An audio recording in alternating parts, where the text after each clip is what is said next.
Hello, creative kids. Welcome back. In this episode, we're drawing a cute giraffe. Grab your pencils and paper, and let's get started.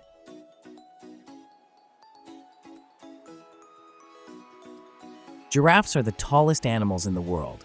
Their long necks can be over 6 feet, 1.8 meters tall, almost as tall as a grown-up human. Every giraffe has a unique pattern of spots, just like human fingerprints. No two giraffes look exactly alike. Giraffes have super long tongues, about 18 to 20 inches, 45 to 50 centimeters long. Their tongues are also purple to help protect them from getting sunburned while eating leaves. Giraffes love snacking on leaves, especially from acacia trees. They use their long necks and tongues to grab leaves that other animals can't reach. Male giraffes sometimes use their necks to fight, a behavior called necking. But don't worry, they rarely get hurt. Despite their size, giraffes can run up to 35 miles, 56 kilometers per hour in short bursts. That's faster than most people can ride a bike. Giraffes only sleep about 4 to 6 hours a day, and they often take short naps standing up. They're always on the lookout for danger. When baby giraffes are born, they're already about 6 feet, 1.8 meters tall, taller than most adults.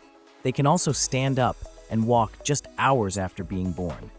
Giraffes don't make a lot of noise, but they can hum, snort, and even whistle to communicate with each other. Giraffes have giant hearts to pump blood all the way up their long necks to their heads. Their hearts can weigh as much as 25 pounds, 11 kilograms. I hope you enjoyed the fun facts about giraffes.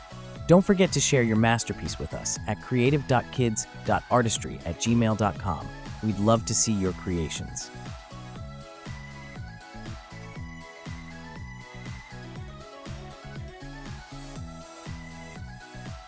Great work, everyone. Nicely done. Thanks for watching. If you enjoyed this video, be sure to give it a thumbs up and subscribe for more content like this. Don't forget to hit that notification bell so you never miss an update. I'd love to hear your thoughts in the comments below. What were your favorite moments? Also, if you have a special request, please leave a comment and I will do my best to draw it. Until next time, stay curious and be creative.